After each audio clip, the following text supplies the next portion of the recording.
Hey guys, Sly here, and before we get into this kind of a longer video, I just want to let you guys know that this is actually a re-upload stream that I did back in December of 2020, where I pretty much ranked all of the Call of Duty games up until Cold War. And so Vanguard is not going to be included in that because that didn't come out yet, and none of the mobile games were counted either. So Call of Duty Mobile, Nintendo DS games, and all that stuff, those weren't ranked in this. So it's strictly only PC/console releases for all the Call of Duty games. So do keep that in mind. The main reason why it's called a ranking is because I did a video back in 2019 where I ranked all the Call of Duty games up until Black Ops 4. Now that video has since been removed on my channel because of just, I wanted to restructure the channel for personal reasons, but that's besides the point. So there will be a lot of, basically just there's going to be a lot of references between that and this. So do keep that in mind. Also keep in mind that generally speaking, this is basically just going to be the common pattern. As you guys just saw, I've been re-uploading a bunch of my videos that I've been doing on Twitch, because I've been doing a lot of Twitch more than I've been doing YouTube. So if you guys want to check that out, the link will be in the description for where my Twitch is. There will also be a link for the actual tier list itself. I have updated it to have Vanguard in it, so you guys can check that out as well. And while you're down there, make sure to check out the Discord and a bunch of the other links down there, because it's been pretty awesome, and it'd be kind of cool if you guys joined that too. If you guys are new to this channel as well, you can also you can hit that subscribe button and all that fun stuff. You don't have to, but do keep in mind that this is just going to be a bit of a pattern for a bunch of videos that I will be uploading onto this channel, at least for the near future. So in any event, hope you guys at least enjoy. Alright, hey guys, Sly here. Now, I do apologize for not being able to do, proper streams, because, well, as you can see, I'm back at a different place, so let me just pull up. Okay, so, yeah, essentially, I'm at my cousin's, and I want to give thanks to them for having me here. They're actually doing their own thing right now, and so they aren't necessarily going to be featured. They don't want to be featured anyways, but I did want to pretty much talk about a couple things before we move on to this. So, if you guys probably noticed already, there's some drop in frames, and there's nothing that I can really do about that, which sucks because, well, I can't do anything about that until tomorrow. That's why I wasn't able to properly stream the other day, mainly just because of how iffy the internet is here. So in that sense, I can't really do anything gaming related. And so what I'll be doing is, for the next couple of streams, I'll actually be doing a couple of mini tier list streams, only just by myself, excuse me, where I'll be going through a bunch of different ideas that I've had that I wanted to do on my own time anyways, for tier lists up until they can get the internet fixed here, because they've been having problems, it sounds like, for the past couple of weeks. It's not even their fault. It's been going around the entire neighborhood, which is very scary. Once again, like I said on Friday, Ajit Pai, you done effed up. And actually, wait, no, it's a tier list, so explicit mode, you done fucked it up.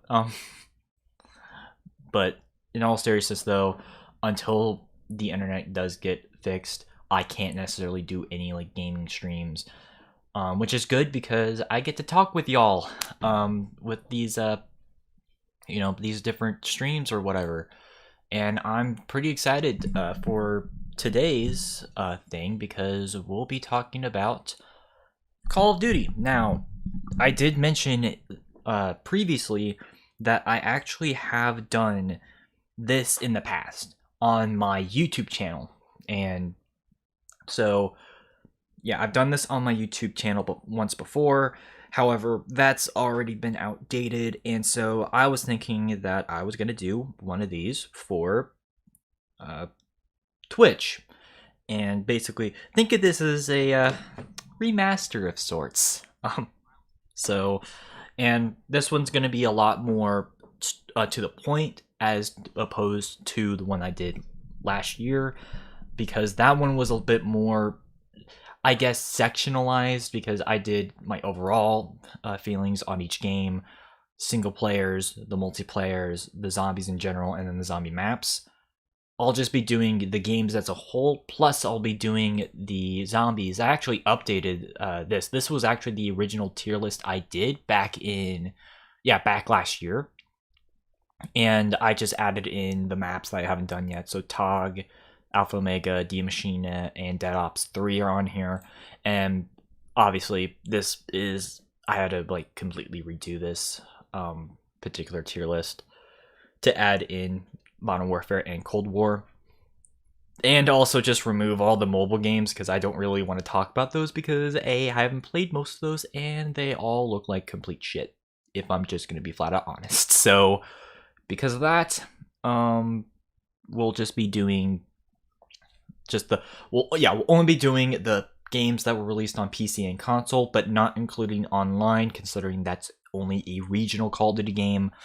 And yes, now, like I said, I'm doing this by myself, mainly just because, if I'm going to be honest, and this is not me, like, hating on, like, people who I hang out with, because they're really chill. I just feel like I would be the most knowledgeable on this particular subject, because I have played all of these games through their campaigns, their multiplayers, and depending on the game, all of their secondary game modes. And so that's what we'll be ranking and focusing on this. And yeah, I'm pretty excited to get into this. I don't know how long this is going to take. Also, don't mind me, because I do have food, because I haven't eaten basically all day. So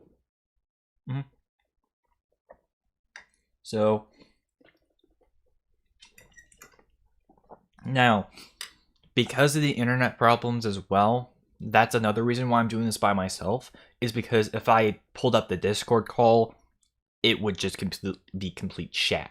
I'm just going to say that right now. And quality over quantity is my philosophy. Like, yes, I stream a lot, and I'm very thankful for the people who do watch my streams. Shout out to everyone in the, either the VOD or in the stream itself. I definitely do think that. However, I do want to make sure that I make the best streams that I possibly can for everyone to enjoy, even outside of just watching the stream itself and watching it through a video. And so I don't want to necessarily add any of my friends because of that as well. And that does link into some of the other tier lists that I was planning on thinking of doing anyways. I did mention a metalcore tier list at some point with Izzy, and I mentioned one about Nickelodeon things before. That's going to be sometime either later this month or maybe sometime in the first quarter of next year. So it just really depends on if I'm able to get all these pictures done, and also who's available at the time, because I definitely do want to get the Nickelodeon one done, not only with Izzy, Austin, and Dylan, but even potentially one of my cousins, considering that he's been, thinking about talking about a lot of this stuff. So that would be pretty cool. Don't know if I'm able to do that, but in any event, I hope that you guys are patient on that, and I thank you guys for being patient in general. And yeah, so before we get into the actual things, so I already mentioned some of the stipulations for this, like the rules. So strictly only the PC and console releases of Call of Duty games. So no mobile crap, no Call of Duty Mobile, no Call of Duty Heroes or the DS games or any of that bullshit. Just to be quite frank, because like, first of all, I've played most of those except for Call of Duty Mobile, and even then, a lot of them look like complete garbage. So that's one rule.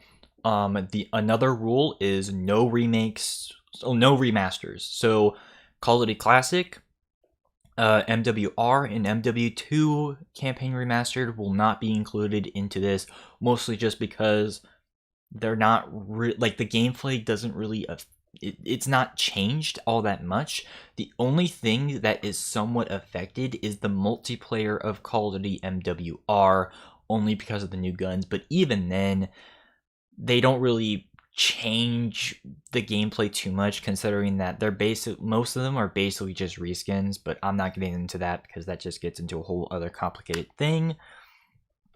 And oh yeah, last thing, no Call of Duty Online, mostly just because that is supposed to be a regional game locked to China, and because of that, well, first of all, I can't play the game anyways without doing a bunch of crap, but also I don't want to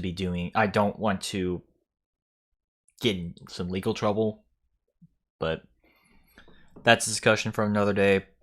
I know I keep saying that, but in any event, yeah, that's for this. As for the zombie rankings, I think I'll be changing these back to, you know, S, A, B, C, D, F, and then just haven't played, because these are all the DS game zombie maps. Yes, they exist. I even checked the wiki. They exist, but I haven't played those. But we'll get into that later. Right now, let's focus on the other Call of Duty games. And once I get this up, yeah. Let's jump into this. So, and like I said, I've played all of these games. So, and also keep in mind, this is just my personal opinion. If you don't necessarily agree with me, that is completely fine. Oh my god. Maybe I shouldn't have eaten that piece. God, excuse me. Oh, hey, what's up, Dylan? Sorry you couldn't join up on this one. It's mostly just because of the internet. But anyways. If you don't agree with me, that is completely fine. As a matter of fact, I encourage, you know, differentiation of opinions when it comes to this, because it's just a video game series, and like, nobody should take away what you think is the best or what is the worst. And also, I'm about to prove people that yes, there's actually good Call of Duty games, contrary to popular belief. Because I know Call of Duty has had a huge stigma for the past decade of being like, oh, that's the same game every single year. I'm about to show you that that is definitely not the case. So, yeah, but... Alright, yeah, before we get into this, I think I'm going to read comments. Stream finally working. Technically no, because I can't play games in stream because the internet's kind of crap. I can only do things that are browser based, which sucks. Not my issue. It's not even their fault, but I'm not getting into that. But anyways, thank you for joining the stream anyways. Sucks. Okay, yeah, it's working. So, all right. So yeah, obviously I'll be looking at chat and seeing what y'all are saying, because it's just me this time. So, yeah, I'll just place this right here. Perfect. And let's jump into this. So, because it's just me, I think what I'll do is I'll just go through sequential order on when the games were released. So, we got the ranking here. You guys should know by now. And yeah, we'll start off with the very first game, Call of Duty 1. So this game released all the way back in 2003, which is really weird. This is almost 20 years old. Like, I don't know. It's just kind of weird because, I don't know. It's just, you know, considering that, like, you know, a lot of, you know, what made Call of Duty popular, you know, has been around for a while. It's just weird to think that, like, well, A, this game's like 17 years old, it's going to be 18 next year, but also nobody really talks about this game all that much. And I think that's really weird. And honestly, nobody talks about the original trilogy all that much. And that's a bit of a shame, because I actually think that this game, honestly, is a B tier. I mostly just... Because, okay, this game is definitely, like, very, very, like, you know, dated, quote-unquote. Not dated in, like, the gameplay is dated. That's not the case, because... It's just the game looks very dated, and it does have a lot of that early mid 2000s sort of feel when it comes to the level design for the campaign.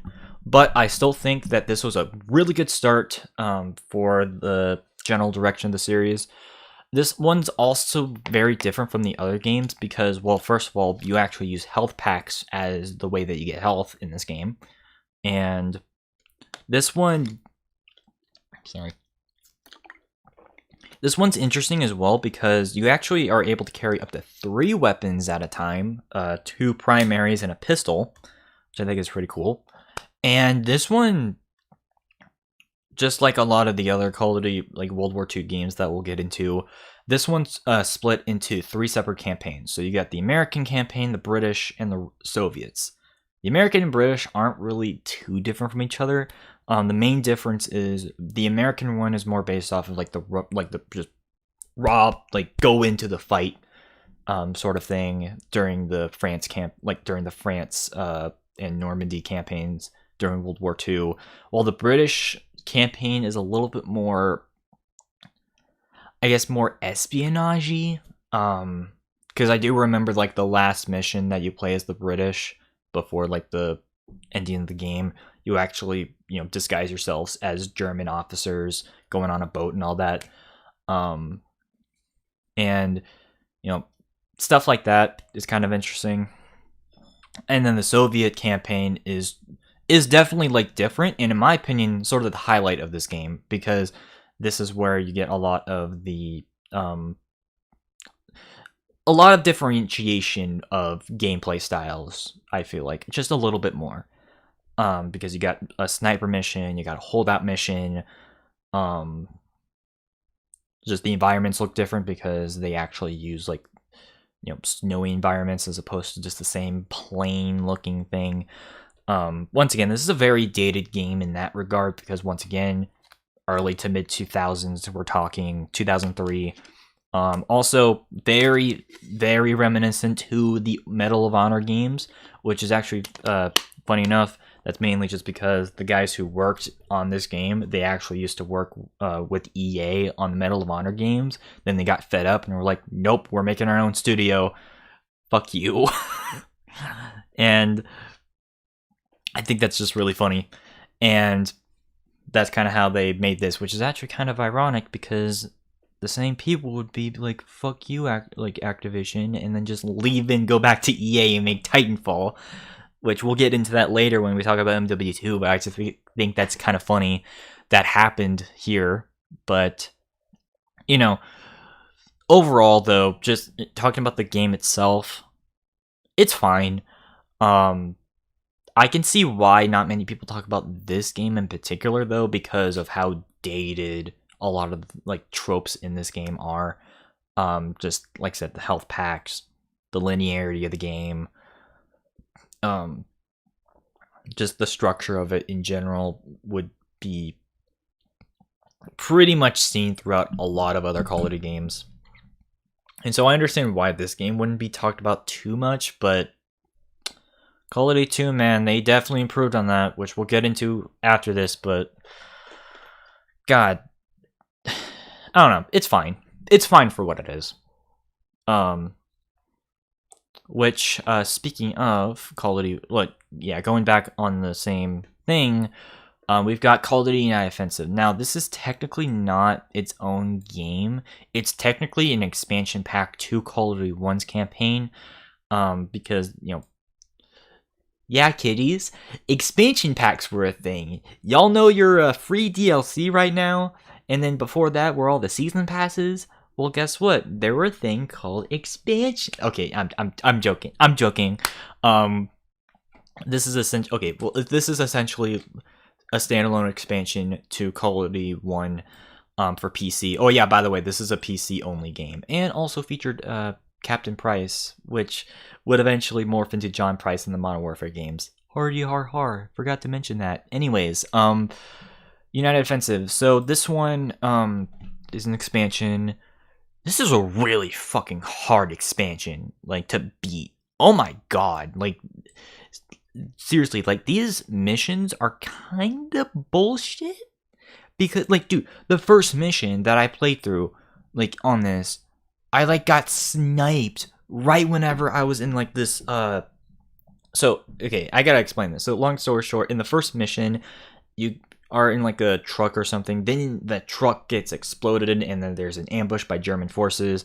You get halted in between, like, a little, like, forest strip and this wide open field. This is the Battle of Bulge, by the way, so it's all snowy and stuff. And there are snipers on this map, that are complete fucking bullshit, where they hit you on the head and they two-shot you and you die. And this is on easy mode, by the way. This is not on hard or veteran or any of that. Easy. So that's kind of bullshit. Also, I feel like the Soviet campaign was pretty underwhelming. I'm not gonna lie. That was kind of not fun. Because they completely replaced a lot. They replaced the snowy environments with the stupid fucking plains environments. Which, to be fair, I'll give them credit. They did a little. What they did with this game is okay. Actually, before we move on, the settings for Call of Duty 1 was northern France and Stalingrad. With this expansion, it's the Battle of the Bulge, so once again France, the Netherlands, like southern Italy, like Sicily, and Poland. The Soviet campaign takes place in Poland, so I will give them credit for going into an area that doesn't really get talked about as much in World War II games. That being said, it was a bit of a drag. Like, oh my god. And also,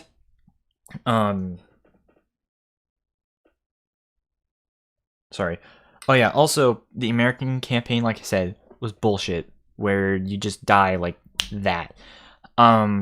Surprisingly enough, what keeps this campaign up is the British missions.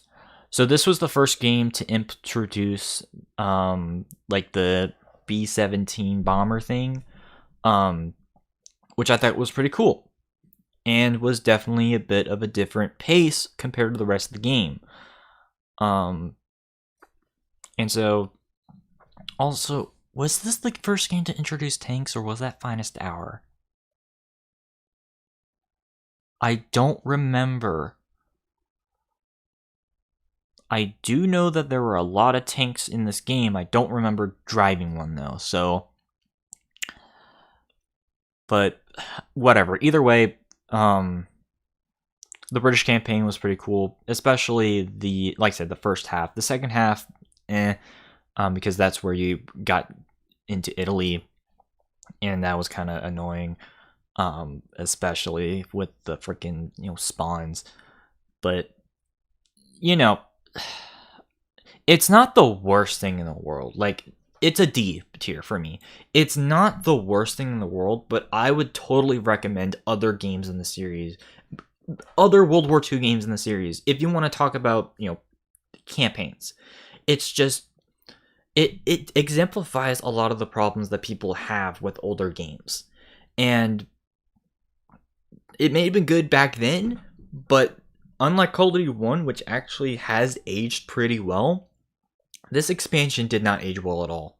And I definitely see why not many people talk about this expansion in particular. Now, I know I kind of skipped off with the Call of Duty 1 multiplayer. It's average. It's really not anything that special, if I'm going to be honest. It's very, very bare bones. If you played Medal of Honor multiplayer, you've played Call of Duty 1 multiplayer. And the multiplayer is the same exact thing in United Offensive, with a couple of new maps, which is cool, but still not anything new. And keep in mind, this is before even kill streaks were a thing. So, yeah, imagine getting sniped all the freaking time. That's Call of Duty 189 offensive in a nutshell. And Call of Duty 2 multiplayer, which, once again, I'll get into that later, but yeah, no, overall, I would be very cautious with this game, even though it does have a couple of moments that are pretty cool, but whatever. That being said, Call of Duty Finest Hour. Now, I've actually mentioned this, so funny enough, this is actually the very first Call of Duty I've ever played.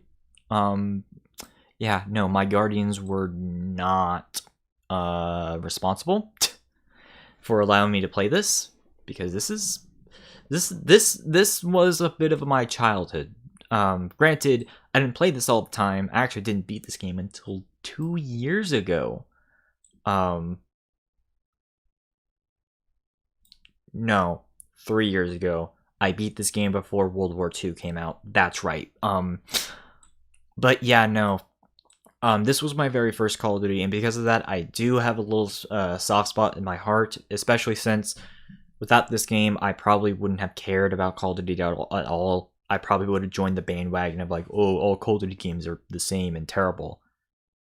No, because we'll get into some games that are S tier and A tier, but like, whatever. Anyways, so in that regard, I have to give credit where credit is due. That being said, only like half the campaign is good, and the other half is basically what I described with the United Offensive. I definitely think that just overall, it's probably a better game. Oh, and by the way, this was the first game to be released on consoles, but also one of the first Call of Duty games to only be released on console. This was not on PC, which is a thing that was a big deal back in the 90s and the 2000s. It was a weird time, I know. Games were like that, where there were different versions of games. I know, it's weird. I'm not getting into that, but generally speaking, I would say that like I said, the first half is really good. It can be a little bit challenging because the controls are really freaking weird. Because this was before a time where you had the standard Call of Duty controls. And so it felt more like, yeah, let's imagine this. So this would be the only button that you would recognize if you played if you played newer Call of Duty games. Because, like, I think it was like, yeah, you press down like the freaking analog to aim, and then you press the trigger to throw your grenades, and then you press the bumpers over here to like switch between grenades and weapons. It was weird. And by the way, this is the PS2 version that I played. I haven't played the Xbox or the GameCube version, so I don't know if those games are like, if those versions are better, but the controls were really off-putting with this game. And so, I mean, once again, this was like before, Call of Duty 2 came out with its control scheme. But yeah, the controls did not age well at all, in my opinion. Like, they were just way too weird. So, in that regard, no thank you. Also, I mentioned that the first half of the campaign was really good and that consists of mostly the Soviet campaign, which takes place also once again in Stalingrad, plus a couple areas outside of it. That section was really good. Also, some pretty cool characters. Sasha was pretty cool. Her name was Sasha, right? The sniper lady, she was pretty cool. And also the first female protagonist in Call of Duty. I know, weird. Anyways, then the British missions, the first half is good. It sucks that there's only 4 missions for them, but whatever. So yeah, the first like 2 missions for the British campaign was actually really good. Takes place in North Africa, thankfully. But then like after the first mission in the second half comes in, the mission after that is where things get really downhill, where you've got infinite spawning places, which nobody likes. Nobody liked that back then, especially me, and I hate it now. Why do you have like stupid areas that have infinite spawning soldiers until you blow it up? and don't forget, this game also has health packs. So imagine, a little, imagine trying to get through like this, like one open area, like wide open area where everyone can see you with MP40s and Car 98Ks like aiming at you and constant spawning thing. It's so dumb. In the American campaign, which takes place in like the Belgian areas with the big red one. Yes, this is the first game they were in. Yeah, I think it was I don't remember the city, but like it was not fun. It was not fun. And because of that, oh, and by the way, I've only played the multiplayer once, and that was like split screen. I've not played it ever since because you can't actually access it on PS2 anymore, which is the dumbest thing in the fucking world. You can play it on Xbox. I don't have an Xbox 360 or this game on Xbox, so shit out of luck on that one. But because of that, I would put it at a C, but like borderline almost D. Yes, this is my very first Call of Duty game, and I have to give it credit where credit is due. But that does not help the fact that like this game has huge problems with its campaign in the later half, and that sucks. I will say this though, I think it is actually kind of interesting that they had one mission where, like in the American campaign, that you actually played an entire African American regiment, which makes this probably the only game, like the only World War II game that acknowledged that there were Caucasian and African American units within World War II. So once again, completely different time from when this game was made, which by the way, this as well as the United Offensive were made the same year, 2004. I think they were actually made a couple of weeks between, or released a couple of weeks between each other, but yeah, no, that's a thing. Actually, let me just check the... Okay, yeah, we're doing fine. Anyways, so yeah, no,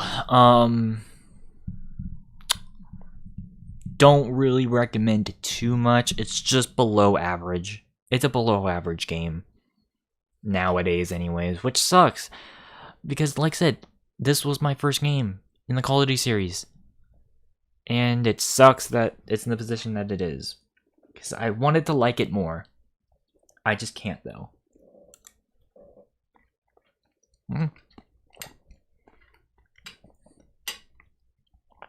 I do think it is kind of funny though that I've basically been playing Call of Duty way before people have been talking about Call of Duty 4. I know, I was like a little kid back then. Once again, my family and my guardians were not, they were not responsible at all. Which I think was really funny. But in any event, let's actually talk about a good game. Call of Duty 2. A tier. So, imagine all of the settings in Finest Hour if they were like all good. That's basically Call of Duty 2. Call of Duty 2 is basically like, it's basically Finest Hour, like most of the same beats of Finest Hour, but like done in a good way. Oh yeah, by the way, this was the first game to implement regenerating health as well as grenade indicators. Two things that completely saved like Call of Duty from being, dated. Okay, I'm just kidding.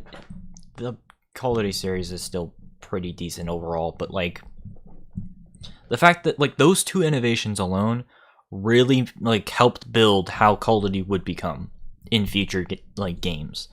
And this game does not give the credit that it deserves because of that. And also, its campaign's actually really good because even though Finest Hour introduced the tank controls, like I mentioned, the controls for it were very sloppy and just bad. This game, on the other hand, improves those controls and also was the first game to actually have the controls that we would know and love today with many an FPS shooter. So once again, you gotta give credit where credit is due on that. I already mentioned, like I said, I do think that the campaign's overall really good. Yeah, the Soviet campaign, once again, was really good. Usually their Soviet campaigns are really good, so... And it's not because of, like, the Russian means. It's genuinely because those are good campaigns, except for the one for United Defensive. So, it's kind of funny that they made the Soviet campaigns really good. Also, the British campaign was really good in this one. They actually made it longer. Actually, they kind of split the British campaign in half again. Basically, or not in half, but, like, they cut off a chunk of it. Because, once again, most of the British campaign takes place in Northern Africa, in, like, Egypt and Libya, but then they also have another part of the campaign that does take place in, I think, northern France, where it's actually helping out a lot of what's going on in the American campaign, which I think is pretty interesting that they're tying that in a little bit. So, good job. But yeah, no, it's just, think of like all three of these games combined into one, but heavily improved. That's what Call of Duty 2 is. Now, the only reason why it's not an S, though, even though I really like this game, the multiplayer is where things go downhill really fast. Because it has a lot of the same problems as Call of Duty 1's multiplayer, where it's very, like,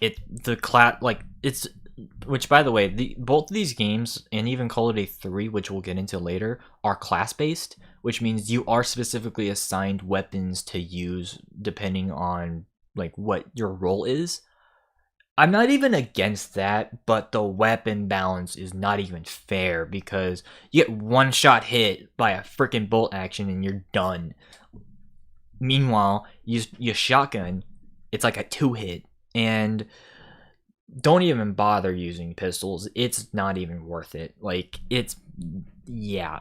Not to mention, you cannot find, like, servers on this game anymore or really any of these games.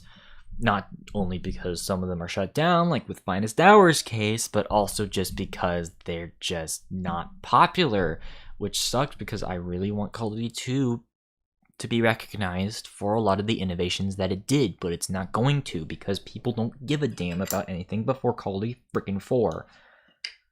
And that sucks. But what do you do? So, oh yeah, by the way, the American campaign. Oh yeah, I already mentioned D-Day, and an actual pretty good D-Day mission, not gonna lie. But also, like, just France and Belgium. So, oh yeah, and also you play as the Rangers, which is probably why they're in MW2. But once again, overall though, Call of Duty 2, it's a good game. Like, if I had to recommend any Call of Duty, like, pre-Call of Duty 4 game, it would be this game. Like, no doubt in my mind. On both PC and console too. Yeah, this was on the 360. It was actually a launch title for the 360, so that's cool. But yeah, no, overall recommend. On the other hand, we've got Call of Duty 2 Big Red One. Now, this was actually Treyarch's first Call of Duty games. So people don't really like talk about this, but like before Call of Duty was a thing, Treyarch actually used to work with a lot of movie licensed games. Y'all know about the Spider-Man 1 and 2 games? Yeah, Treyarch made that. So yeah, they've been around for a long time, and this was their first attempt into the Call of Duty series. And, oh yeah, by the way, Finest Hour was made by Spark Enterprises, or Entertainment. No, thank you. They shut down. Don't ask. Anyways, so yeah, Call of Duty 2 Big Red One. This was basically the PS2 and GameCube release for Call of Duty 2. Now, it is a completely different game, as it specifically focuses on the 1st Infantry Division of America. And funny enough, you actually get to fight the Vichy France and the Italians in this game, which I think is pretty interesting, especially considering the fact that a lot of the weapons in this game wouldn't be reintroduced until COD World War II, which is pretty interesting. So, and honestly, it's a decent game. I'm not gonna lie. I would probably put it at a B because I think the story that they told was good enough, because it definitely took a lot of inspiration from a lot of the World War II shows from that era, and because of that, it does its job well enough in that regard. Also, they heavily improved on Finest Hour by having a lot more health packs around, because this game still used health packs, unlike the actual Call of Duty 2, but they heavily improved on that. Thank you, Treyarch, for actually doing a right for this. And also, once again, I think that the way that they use the multiple environments are really good, because you go to North Africa, you go to Italy, you go to France, also in D-Day, you also go into a little bit of Germany, and because of that, it's pretty solid. Even the multiplayer was a little bit interesting. Granted, you can't play the multiplayer properly anymore. What I had to do is I had to get an Ethernet cable to get into a multiplayer custom lobby. Nobody was online, but from what I can tell, I actually wouldn't mind if someone were to set up a LAN party with PlayStation 2s and just mess around with this game, or hell, even emulate this on a piece PC. That would be pretty cool, because I definitely did see the potential that Treyarch would have put in and eventually improve upon with their other games. And so because of that, this game is a B. Now, while this game was a huge home run for not home run, but just a pretty good solid hit, unfortunately, they dropped the ball really hard with Call of Duty 3. This is going to be our very first F tier. Oh my god. Okay, so remember all of that, good praise that I gave with Big Red 1, where I thought the campaign was overall solid and that it was, a pretty decent little Call of Duty game. Even the multiplayer seemed like it had potential. What potential? No, let's put that aside. Let's completely, use a stupid version of the Jupiter engine, which was not a popular engine, by the way. Make everything, every weapon shiny as fuck to the point where it blinds your eyes.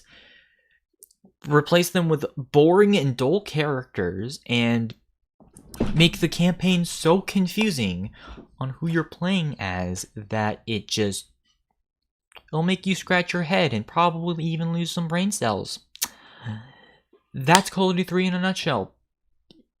I'm not even joking. This game is terrible. Especially coming from a studio like Treyarch, who proved themselves not only with a previous Call of Duty game, but also Spider-Man 2. What were they thinking with this? Okay, to be fair, it's not completely their fault, because the reason why the game is like this is that it did not have a big enough cycle on which they were able to make the game. They only had between 8 and 10 month time period to make this game, which is not good, especially considering that this was supposed to be a PS3 launch title, and they failed hard, and they paid the price for it. And I even mentioned this before in a top 5 worst Call of Duty games video I did several years ago, where it's not it's kind of hard to. It's one of those things where you kind of have to play the game to understand what I'm talking about, because the weapon models are completely chat. Like, they're not good looking at all. The animations are janky. The mission, like, level design is questionable. I get that they were trying to do something a little bit more unique with especially with the British missions, because what they were trying. Okay, here's actually one of the most confusing parts. So half the game you're playing as Americans. Then, like, another third of the game you're playing as the British. But then you've got, like, what, 2 missions where you're, like, 3 missions where you're playing as this small group of Canadians and Polish? Which, I'm not against them, like, doing that. It's just, if you're going to do that, at least make it to where they have a good chunk of the goddamn campaign. Otherwise, it doesn't make sense why they're in the fucking game. Like, you know? It doesn't make sense why they're in there.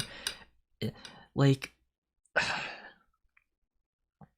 it also doesn't help that every mission in the American campaign, like, a major squad member of your team dies, leaving no impact because they all just seem to the same character. Like, I'm not even joking. It's not that great of an experience to go through. Like, it's not fun.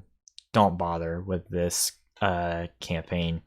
The multiplayer is not even any better because they made it even worse than all the other freaking multiplayers combined. You're restricted, like, you're even more restricted in this game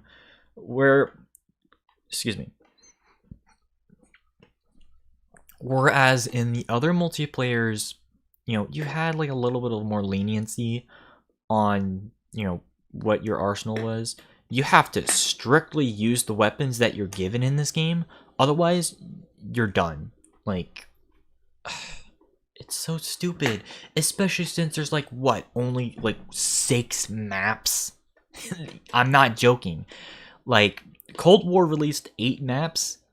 This game released 6 back in 2006.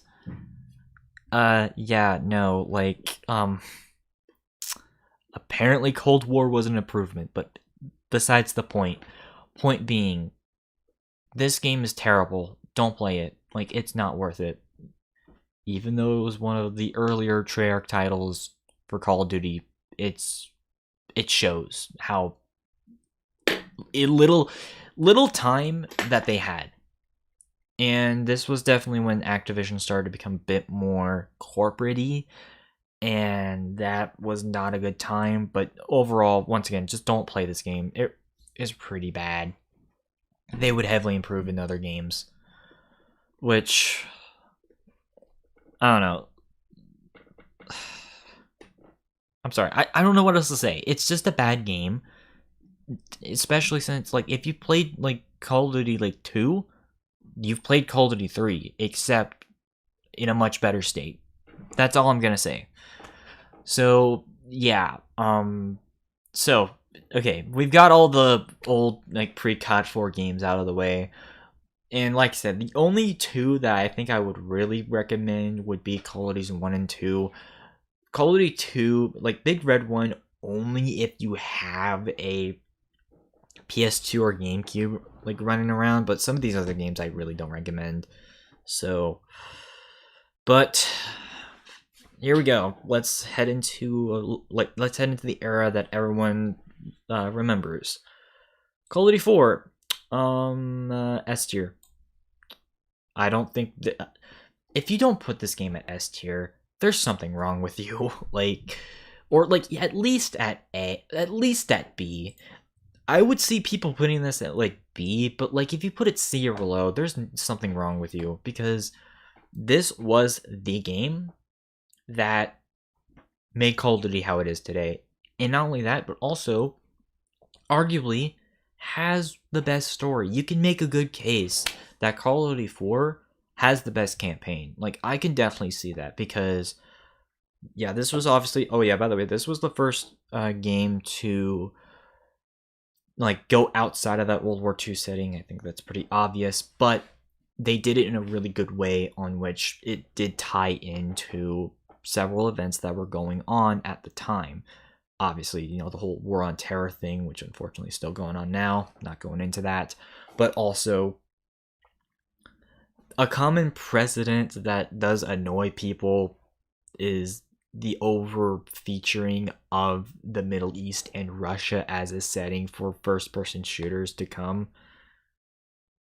Actually, okay, I'll take that. Let me take that back. Battlefield 2 set the precedent for Middle Eastern settings. This game set the precedent for Russian settings. And you can have an argument on whether that's a good or a bad thing, but either way, it's still a solid campaign with some of the best levels in gaming history. Like the AC-130 mission is such an iconic mission that, you know, anyone who hasn't played Call of Duty, and also all Gillied Up, anyone who has not played Call of Duty, or even played Call of Duty 4, they still know about All Gillied Up, because it's one of the best stealth missions in gaming history. And I have to commend Infinity Ward for that. So, and obviously this reintroduced Captain Price as John Price and as a badass, as we all know. It brought in Gaz as well as Roach, and also, you know, an underappreciated character in Sergeant Briggs. He's actually underappreciated, but and as well as Macmillan, and generally, it's a solid game in that respect. Now, in terms of its multiplayer, well, yes, it is a little bit dated compared to what people are used to nowadays. It's still a solid multiplayer, and there is a reason why they specifically decided to remaster this game, because of just how solid both the campaign and the multiplayer were. Now, I already mentioned that I'm not going to go into the multiplayer, or the remaster of this game, although I will state this right now. I actually am one of the few people who's not against them adding in new weapons into MWR, only to make things a little bit more, quote-unquote, modern, for lack of a better term, and also to just have something a little bit different compared to the original. But still, though, it's still a solid multiplayer, both in the original and in the remaster. So, and okay, I guess if I had to nitpick some things, I do think that they should have used a different grenade sound, because they've been using the same, they used the same grenade sound ever since Call of Duty 1. They just reused that same sound. Also, the STG, or the MP44, it uses the same, I think it's the same animation as the AK. There's some this was setting a precedent for, the same, Call of Duty to basically use the same animations over and over and over again. Granted, Call of Duty 2 reused some of the same animations from Call of Duty 1, but not nearly as much as, Call of Duty 4 to MW2 to MW3 or whatever, and then even World at War, which obviously we'll get into a second, reused animations from Call of Duty 2, but that's just me nitpicking. But yeah, no, generally though, Call of Duty 4 is, in my opinion, Call of Duty 2 and Call of Duty 4 just by themselves are prime examples that I will showcase to people to say, hey, there's some good Call of Duty games out there. So, but yeah, no, overall, definitely enjoyable experience that I do recommend people who want to at least dive into FPS games definitely check out. Speaking of, we've got the little brother or cousin or whatever of Call of Duty 4, World at War. This one's also going to be at S tier. Now, I do get the argument of oh, it's just a reskinned Call of Duty 4. I get that. But compared to the god-awful shit that was Call of Duty 3, this is amazing. It's not even in the same ball league. Oh my god, this game is fucking amazing. It's camp. Okay, if there's one criticism with this particular game that I will have to give, is the American campaign can be slightly overwhelming, like underwhelming. Mostly just because the characters aren't really that memorable, if I'm gonna be honest. Which, funny enough, actually fun thing, I used to think that Roebuck used to be voiced by Tom Hanks, and that was sort of their homage to Saving Private Ryan, but it's not. It's by some other random guy.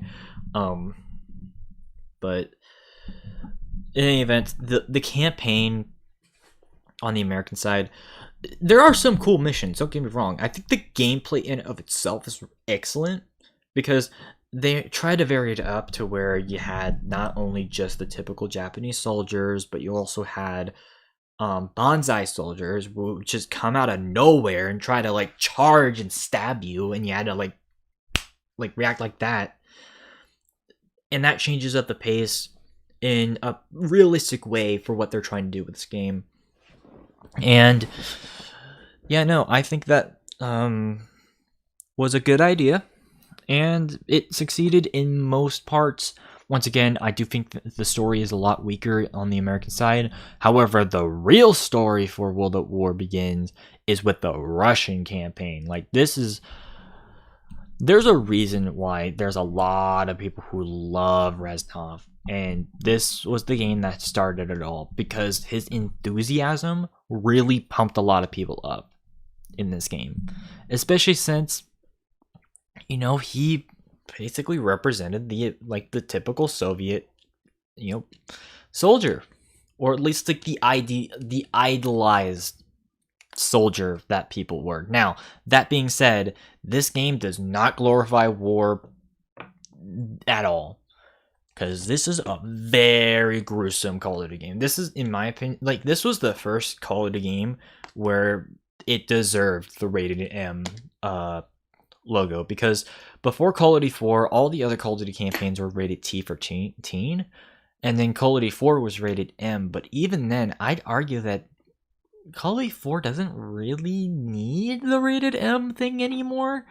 I mean, there might be a couple of scenes that are like, you know, rated M status, but generally speaking, I don't think Call of Duty 4 was like the most gruesome game. But World at War gets gruesome, because you've got like limbs flying off, you got execution scenes, you've got, you know, guys getting their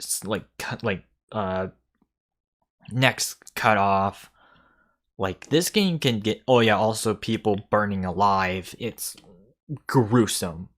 Like, I mean, yeah, the graphics are dated compared to what we're used to, but for the time, this was definitely like, this was some hardcore edgy stuff. Like, oh my god.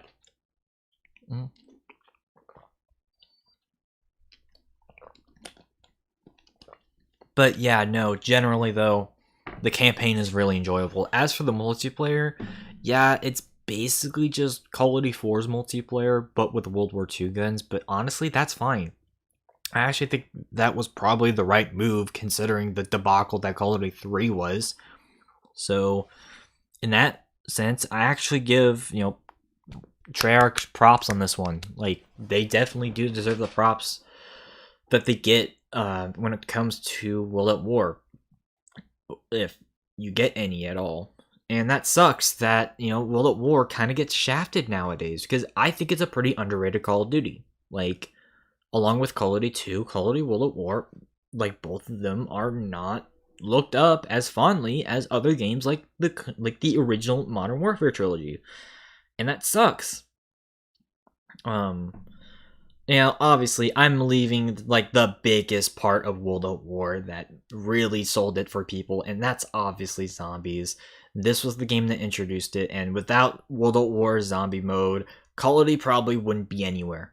Let's just be real here. It probably would have stopped by, like, yeah, no, Infinite Warfare would have been, like, that, it would have been canceled. Like, every Call of Duty from that point onwards probably would have been, like, canceled, and they probably would, like, work on, like, Destiny or something. Like, I'm not even joking. Like, the only reason why people still give a shit about Call of Duty is because Zombies was still there.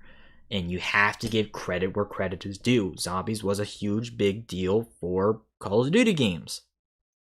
And in my opinion, like, and this is weird, but this is the best game for Zombies because there's no bad maps. Nocturne Toten is a really fun yet hard experience that anyone can go on and learn how to train and how to camp properly. Verrückt allows you to try to coordinate with your team as you are split up on the map. And obviously we'll get into the Zombies maps later. Actually, maybe sometime like in a different stream because of the time, but whatever. Like, you know, well, like Verrückt is a good, you know, strategic map.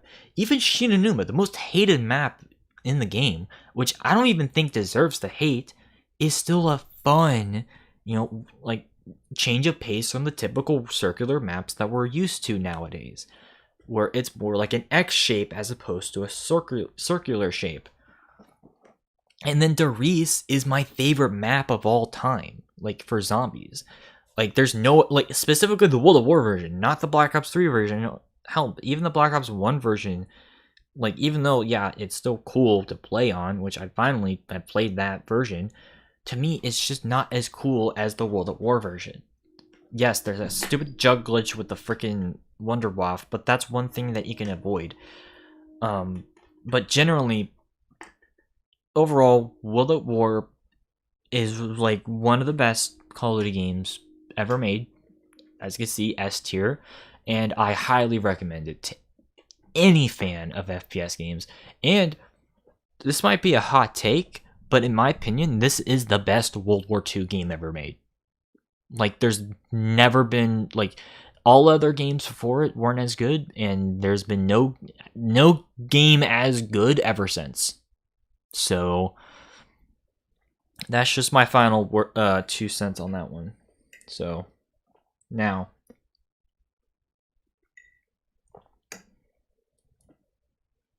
sorry, making sure this doesn't get like cold or anything. But so, World of War is amazing, right? Ever heard of World of War Final Fronts? Yeah, this is actually a separate game. So, for those who don't know, this is the PS2 version of World of War, and it deserves an F tier. Oh my god. What the fuck were they thinking? Now, this was not made by Treyarch. This was actually of all things made by Rebellion Studios. You know, the people who made the Sniper Elite games. Yeah, they made this pile of bullshit. Sorry, I didn't know what to say. But yeah, no, this is okay. It's not even that it's like bad like gunplay, because the gunplay itself is actually like the best part of the game. It's just the fact that this game is only 3 hours long. This is like one of the shortest games I've ever fucking played in my life. I'm not even joking. I literally, like, the day I bought this game, this was like, yeah, 3 years ago. I beat it the same day I bought it. Like, why? Why? Like, okay, I get, like, if you didn't want to include a multiplayer, which, by the way, this is the only Call of Duty game that has no multiplayer that I know of. Like, which is kind of ironic considering Black Ops 4 wouldn't be, like, have a proper campaign. But, like, yeah, no, this game does not have a multiplayer at all. Which I guess is reasonable. But, like, why are you making more PS2 games in 2008? Like, yeah, this game came out in 2008 on the PS2. Like, what? What?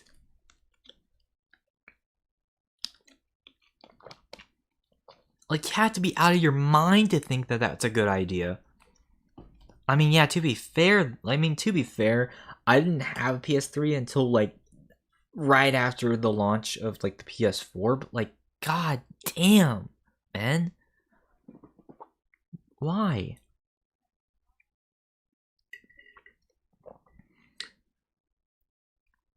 not to mention, like, it's basic. Okay, funny enough, so this mission, like, this game's not actually split up between Americans and Russians. It's actually split up between Americans and British, because originally World at War proper was supposed to have a British campaign as well that took place in Europe, but that ended up getting cut for zombies and for extra multiplayer maps. And so, to be fair, you do get a little bit of that action. Problem is, it's still shit. Especially in this, tank section where you don't even control the actual tank. It drives on its own. Like, oh my god. There's no words to describe how stupid that is. I'm not joking. Like, it's bad. Like, don't play this. Like, there's no reason to play this game either. Because either it's done better in other Call of Duty games, or you've already just played through the campaign. It's called World at War proper. Like, there's no reason to play this. So, I only bought it because I wanted to play through every single Call of Duty game ever. Like, or at least all these. And oh my god. That's the 3 hours that I'll never get back. And I do mean it. It's only 3 hours long. Like I said, that's one of the shortest, that's one of the shortest times I've played a goddamn video game. It's insane. So, I will say this though, there's besides the having a little bit of the British campaign, the one other good thing about this game is that its STG is amazing. Like, I don't know why, but I think this has the best model for an STG. Oh shoot. Like, yeah, it has the best STG model, which is funny, or one of the best. I still think that World War II's is like the best, but I'm not getting into that. Point being, don't play this game. Unless if you really want to look at the STG, it's a really good one. I'm telling you, it's actually pretty good. Alright, so there's that. Now, let's get into the juggernaut that is MW2. Now, I've mentioned this before, it's pissed many people off, and it's still gonna piss a lot of people off. I don't really like this game. I think that the campaign is very confusing, doesn't explain anything, just does things just for the sake of doing things, and I found that the multiplayer has always been underwhelming, if not complete bullshit at times. That being said, I admit I have been opening up a little bit more with this game, but not by much. I think I put it as the equivalent of a D last time. I think I'll put it at a C, but still barely passing as a C. Similar to Finest Hour. Like I said, I have huge problems with this game's. That does not feel right. That does not feel. Okay, I'll leave it there for now. But I don't know. It's just I have huge problems with this campaign. Like, I can go on and on about a lot of the problems, but it just stems on exactly why something exists. For example, yeah. Oh my god, they're being loud. Anyways, for example, how did Makarov know? Okay, actually, that one's you can. Sorry, I was about to say, how did Makarov know that one of his posse was an American? I mean, you can explain that being oh, well, he looks like a rookie. But then you've got other things that are really annoying. For example, how the hell did Russia invade the U.S. Eastern Seaboard without all of Europe or Canada or even Australia knowing it? Did they just have their mouths shut or something? Because they weren't invaded. They weren't invaded quite yet, because that would come in MW3. So the fact that that happened, bullshit. I'm just gonna say it right now, flat out bullshit. Also, why is there a cartel in Rio de Janeiro, Brazil? What is their motive there? Like, what do they like? What is their goal, and why are they working with Makarov? Like, what do they get out of it? You know, like they don't explain enough. Also, spoiler. Okay. Also, who the hell is the Shadow Company? You know, like, what are their goals? What do they have at it when it comes to what's going on in the plot? They don't explain that. Also, do the US even know that Shadow Company exists? Like, it's stuff like that that, like, pisses me off about this game. And because of that, I can't have it any higher than a C. Or at least in its campaign. Its multiplayer is just a flat out, like, almost an F. Like, it's completely broken, but not in a fun way. I know everyone has their nostalgic goggles on, thinking, oh my god, it's amazing. I'm grabbing nukes. I'm grabbing all of this stuff. I'm getting a bunch of kills. Yeah, but here's the problem. Is that, like, people like me who haven't experienced all that and going up against so many, like, high levels people and has zero experience got destroyed so many freaking times at the beginning. Like, seriously, like, for the longest time, this was, like, the only game in the series where I had, like, negative KD. Like, I was all the way at the bottom, like, 0.3. Like, I know KD shouldn't really matter, but, like, considering that I was already doing decent in all the other Call of Duty games, it really shows how just broken this game is, which I'm not going to go into some of the, like, everything wrong. All I will just say is the biggest, like things that killed this game for me were the map design, one man army, one man army noob tubes, commando, and grenade spam. Oh, and also the kill streaks were kind of bullshit. Those were huge problems with this game, and they killed the fun for me. I'm not saying that you can't have fun in this game's multiplayer, but those moments are so far and few between, and it's insulting. Like, it's shit. It's terrible that happens. And I know that's a very unpopular opinion, because I know everyone and their mother loves MW2, but there's just way too many things that are absolute bullshit in this game. And I tried playing through this game, like, earlier this year too.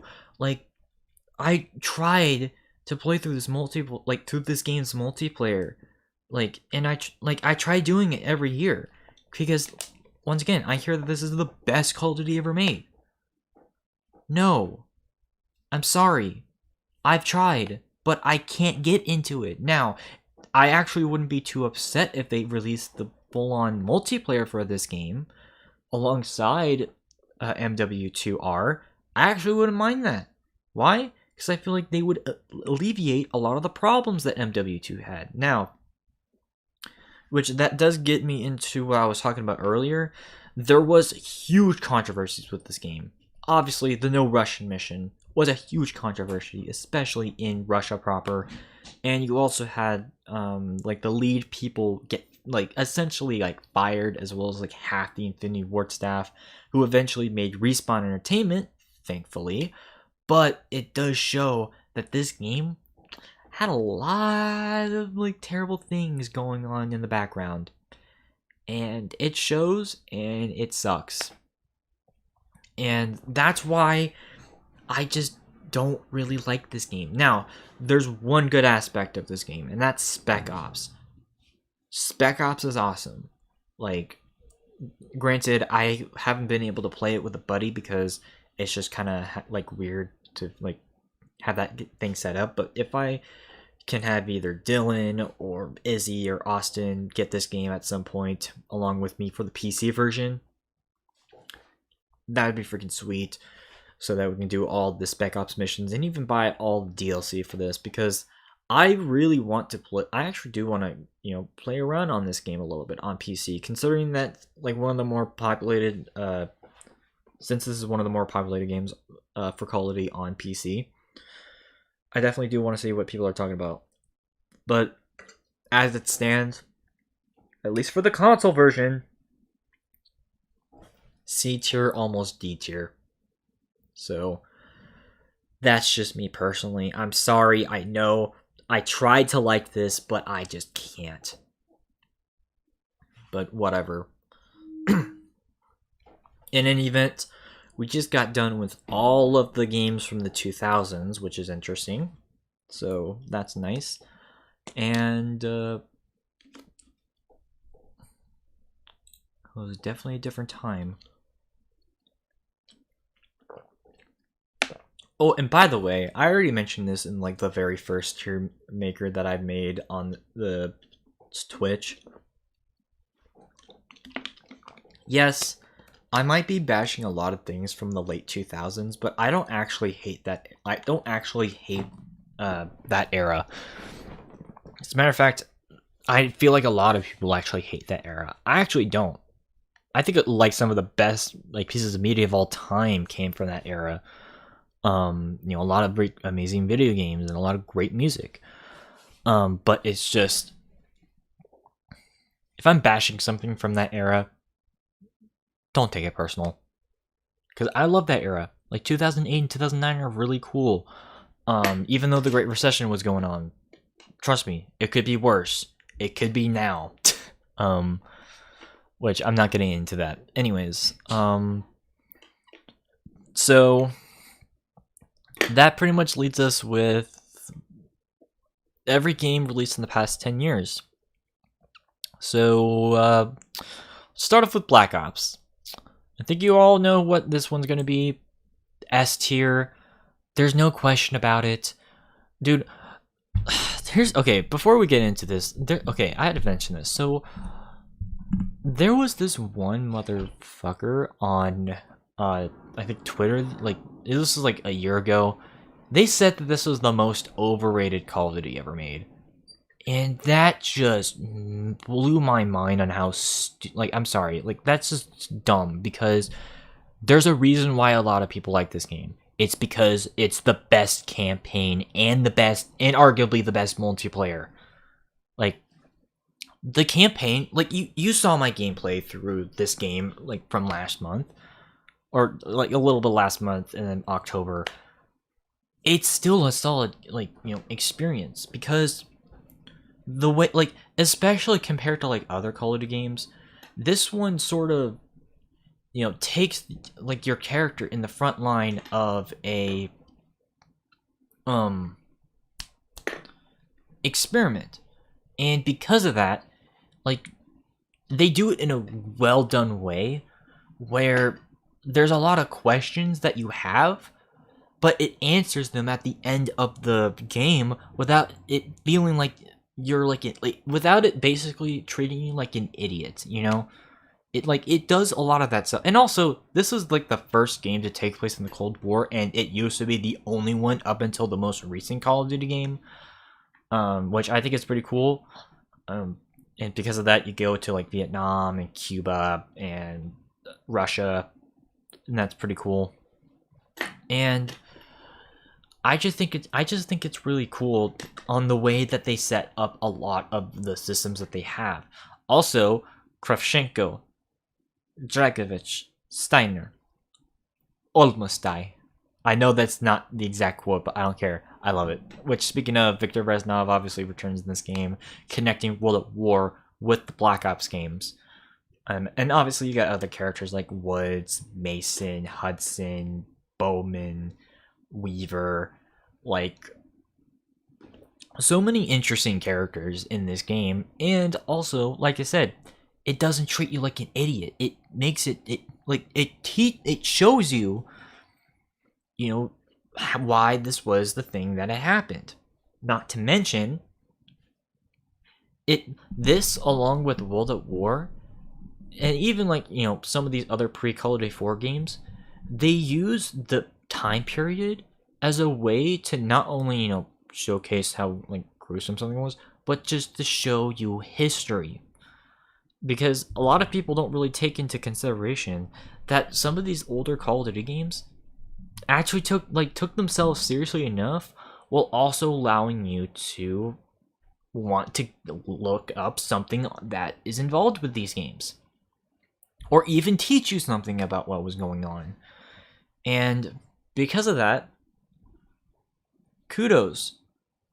And obviously I'll be shifting these around to as I feel, but just for right now though, this is easily my favorite Call of Duty game, by far, or at least in terms of campaign. And even the multiplayer is really fucking awesome in this game, especially the DLC missions. A lot of people say, oh, don't get DLC from Call of Duty, it's not worth it. It's worth it for Black Ops, because not just for zombies, which we'll get into later, but the multiplayer maps are freaking awesome, because they're not just 3-laned maps. They have a lot of verticality to them, and also a lot of interactability, like elevators and zip lines, and some movable terrain on the map. And because of that, it's a pretty fun experience to go on to Black Ops 1 and play some matches. And that's not even getting into all the customization and all that sort of stuff.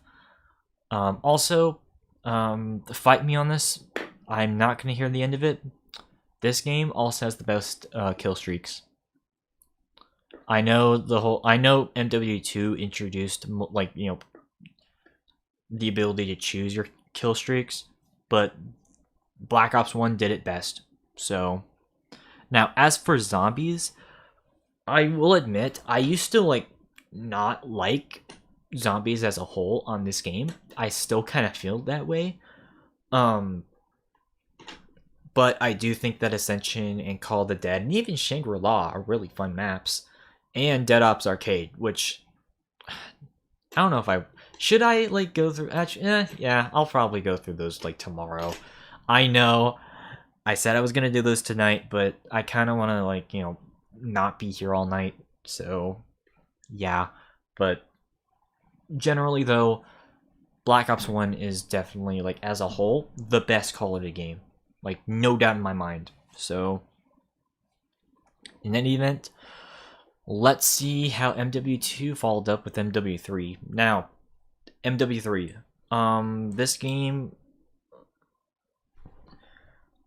I feel like there's a stigma against MW3 being mainly just because, oh, it's just MW2, but different story. Oh my god, there's something in my nose. Why is there something in my nose? No. Oh my god. It's not COVID, but anyways. So anyways, yeah. A lot of people were saying, oh, it's just MW2. Nonsense. This game plays nothing like MW2. Or at least its campaign and even its multiplayer. Yes, it has a lot of the same beats, but honestly, I just have more enjoyment playing MW3 than MW2. I think the weapon balance is way better in this game, and I think that overall the maps are more well thought after, as opposed to MW2. Now, I think it's weird that there's not another it's weird that there's no maps from COD 4 in MW3, but there's a lot of MW2 maps in this game. Or not a lot, but just enough to know that there are some remakes and remasters in this. But I don't hate this game. I actually think it's one of the better Call of Duty games. Because I thought the campaign did a much better job at explaining what's going on, and also the characters that they introduced were pretty cool. Granted, I will admit, the one thing that is kind of annoying is the private military company in this game. I don't know why they're a thing. I'm assuming what they are is that they are Kamarov's personal group of resistance members that failed in the original civil war that was in Call of Duty 4. That's what I'm assuming, Don't quote me on that one though. But other than that, everything does get explained. Also, there's obviously the London bombing scene and a couple of other things that are a bit iffy. But generally speaking, though, I do think that this is a much more solid campaign. And like I said, I do think the multiplayer is a bit more balanced.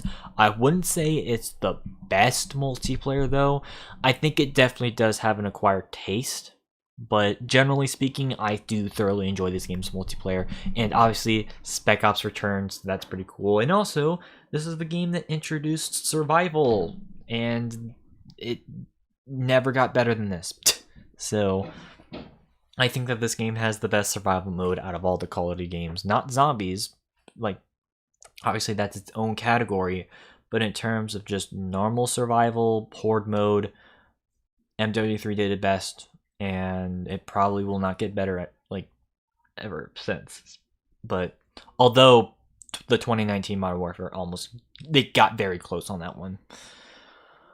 But yeah, no, honestly, I would put this at like low A. It's not that bad. Like, it's a solid campaign in multiplayer and secondary game mode. Like I said, I think the one thing that people would probably not like, I don't know. I just think it's probably just my bias because I really did not like MW2 at all, and therefore I like this game better. But that's just how I am. Fight me. Anyways, Black Ops 2. So this was okay. Actually, okay. Okay, why are you doing that? Okay, I need to actually take a little bit of a break. Alright, yep, we're back. So just had to take a little bit of a breather from talking, but hopefully we'll be done within like an hour and a half. Anyways, so oh yeah, we were at Black Ops 2. So what I was gonna mention was MW3 was, a lot of people are like, oh, Black Ops 2 started a lot of the futuristic technology. That's kind of not true.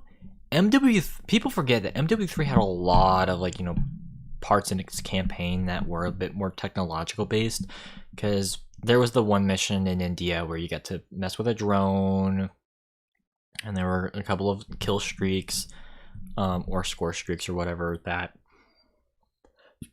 or point streaks. I don't freaking know. Oh my god. Sorry, that was a bit much. Anyways. But yeah, there were a lot of point streaks in MW3 that were more robotic based. And so Black Ops 2 just kind of went a little bit further in that. And I don't know why people call this a futuristic Call of Duty. This is not futuristic at all. And yet they completely turn a blind eye on Ghosts and like, oh, this is a modern game. Dude, it takes place 2 years after this.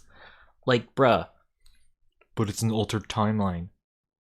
I have a theory that they're all in the same timeline, but I'm not getting into that. Point being, Black Ops 2... Okay, yeah, Black Ops 2 is definitely an A as well. It's nowhere as good as the first Black Ops, because I still think that Black Ops 1 overall had the better story and had the slightly better multiplayer. But that doesn't mean that like the campaign or multiplayer are bad, because I think that they knocked it out of the park with the single player campaign with freaking Black Ops 2.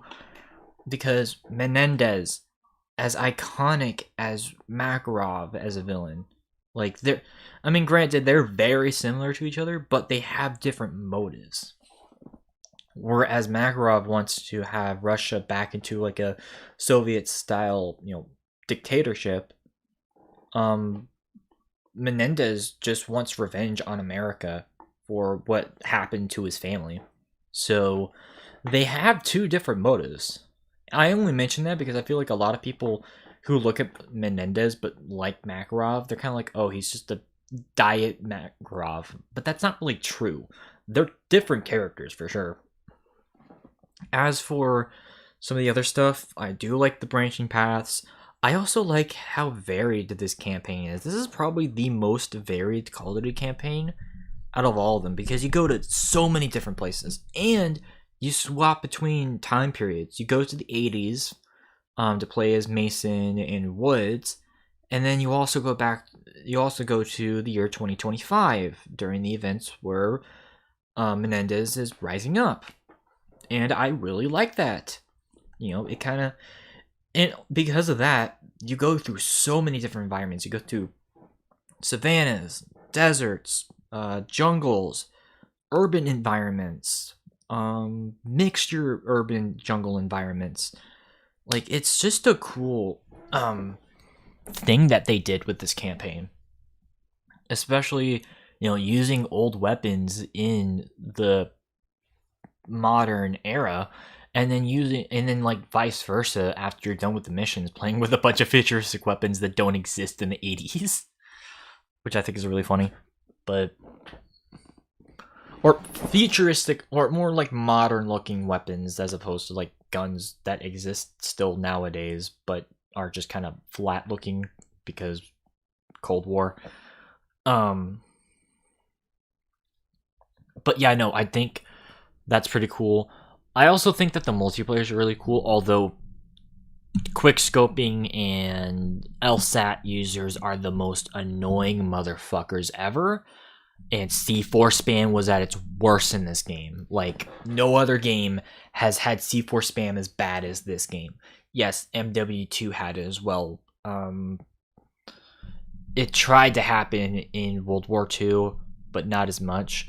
The most recent Modern Warfare game almost had that, but thankfully it looked like Infinity Ward was trying to reduce that. So thank you on that. But once again, I'll get into Modern Warfare later. But yeah, the multiplayer is really good. Now, for zombies, I actually didn't hate this game's zombies. As a matter of fact, I think it's one of the better overall. Yes, Sky Rise is one of my least favorite maps of time. Like, it's a terrible map. Also, Trans is in the game, and a lot of people hate that map as well. But the other maps are really good. Like, Buried, yeah, it has the same characters from those two previous maps I mentioned, but not only were they a little bit more tame in their performance, but also the map itself is so freaking cool. And then obviously you got Mob of the Dead and Origins, which are like a lot of like people's favorite maps. I mean, I do think that they are a little bit too complicated for some people's good, but they are still excellently crafted maps. Even Nuketown. A lot of people give crap to Nuketown being like this very simplified map, but sometimes that's just what I want to play. That's why I like Derice so much, because it's just a simple, get-to-the-point map that you don't need to do a lot of Easter egg bullshit in. You just go on and play. And that's Nuketown for me. It's a challenging map if you make it challenging, but it's still an enjoyable experience. I mean, yeah, it doesn't have as many maps as Black Ops 1 did by the end of its life cycle, having all of World at War plus the 7 maps that were in the DLC cycle. But it's still an enjoyable experience. It has more maps than World at War, so you have to at least give it that. So, yeah, overall, Black Ops 2 is a really, really good experience. Once again, I put it at A tier only because, well, not only because of like some questionable design decisions like C4 spam and quick scoping, and obviously Die Rise and Transit really pushing it back, but also it did set a lot of precedents that people hated with the mid 2010s Call of Duty games, which, oh boy, that's gonna be a bit of a hassle right there. But as it's like, as a standalone continuation of Black Ops 2, or Black Ops 1, I mean, it could have been worse. So, but yeah, no, like, so yeah, no, we have like already 6 thoroughly enjoyable Call of Duty games that I would genuinely consider to be good. Unfortunately, it's about to see exactly where that, idea of, shitty Call of Duty games started to really ramp up. I already mentioned that MW3 was sort of the beginning of a lot of that stigma against Call of Duty games. Ghosts cementified that, and it's for good reason. I don't think that this game is god awful, because I do think that Extinction Mode was really good. Like, I mean, yes, it's a very linear experience, but generally speaking, I thoroughly enjoyed Extinction. Had it had more maps, though, then it probably would have bumped this up a little bit more. But this campaign, oh my god, this campaign was boring and so generic, and the characters were completely forgettable. I only remember Rourke only because of how just... Yeah, that's all I remember. Hesh, maybe? Oh, and also Riley, which... Why? Like, why are you giving so much attention to a goddamn dog? Like, what is this, Scooby-Doo? Also, but yeah, no, like, the campaign, instantly forgettable. Like, I don't really remember a lot of what you do in this campaign. I remember the very first mission and a little bit of the last mission.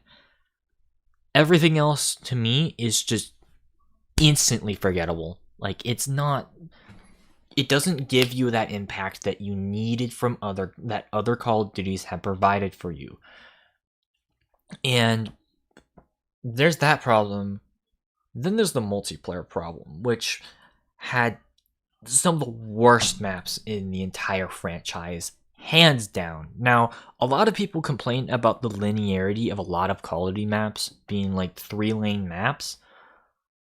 To me, well, yes, sometimes you do need a little bit of variation from that. This is an example that I can point to that proves that sometimes I'd rather have all the entire game be 3-laned as opposed to like 20-laned. This game has terrible maps that just do not flow together at all. I mean, I remember watching a video made by the Act Man talking about ghosts, and I think he brings up a good point on being like, these are good maps, but not good for Call of Duty. I am starting to agree with him because, well, to be fair, there are some actually god-awful maps, like Freefall and Chasm. Fuck those maps. But there are also some other maps like Stonehaven, which actually aren't really that bad, but because of the way that Call of Duty is built as like a, arena Twitch shooter, it doesn't work like that. It would be better if it was more of a conquest-based game. But guess what? They didn't experiment with that quite yet. And because of that, the game suffered. And because of that, easy D tier. Like, I put this as a C because I gave it like a lot of... I was a little bit more optimistic with this game, but honestly, I'm starting to really see why this game is like not really that good. It's especially if you're talking about like the weapon balancing as well as the kill streaks. Dude, there's like only like 2 weapons. There's like 2 or 3 weapons that you use.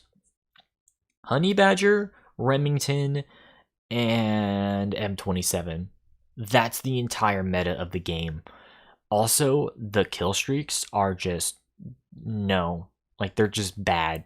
So, I mean, I don't want them overpowered like MW2, but I don't want them as weak as Ghosts. That's why Black Ops 1 is the best, because they found that perfect middle ground.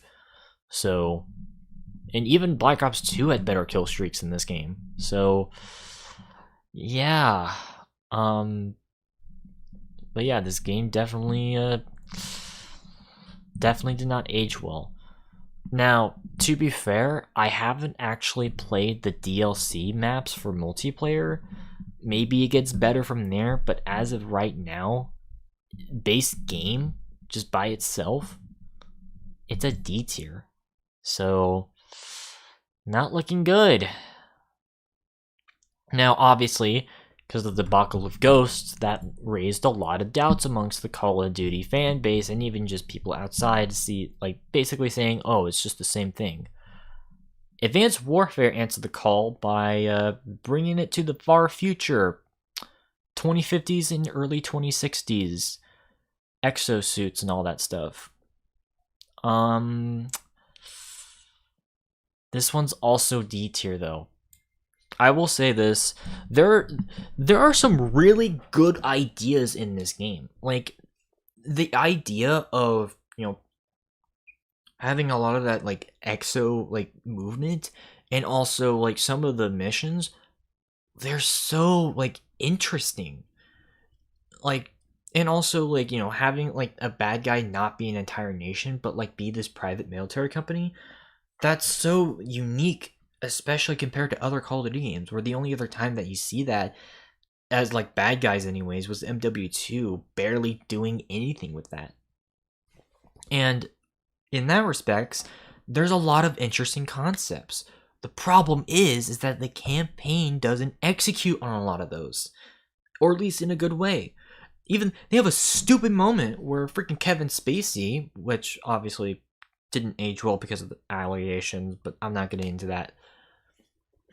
There was a moment where he just completely declares war. Spoiler alert! He declares war on the United Nations because they're all having a bunch of wars with each other. That's the dumbest thing I've ever heard. You don't declare war because other people are at war with each other. God, or at least two nations that you don't like. Oh my god. So dumb. So dumb. Not to mention, just like with Ghosts, the characters are completely forgettable in this game. I don't remember a single goddamn character in this, except for Jonathan Irons, Kevin Spacey. That's the only reason.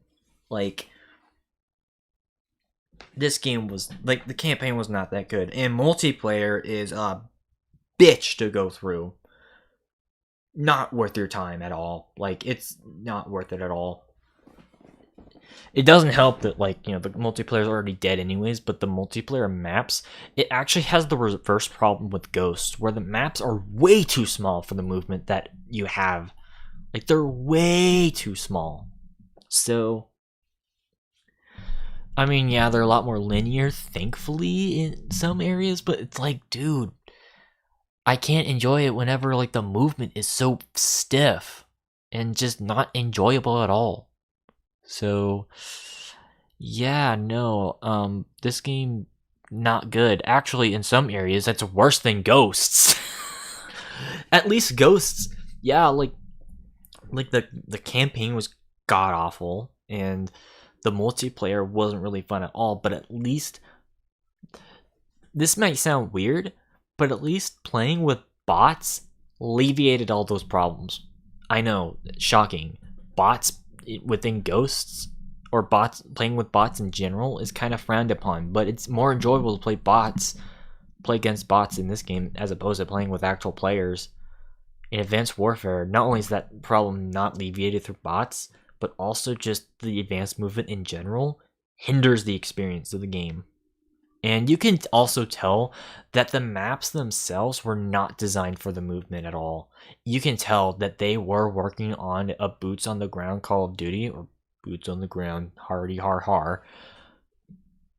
But then last second they were told, oh, add in jetpacks.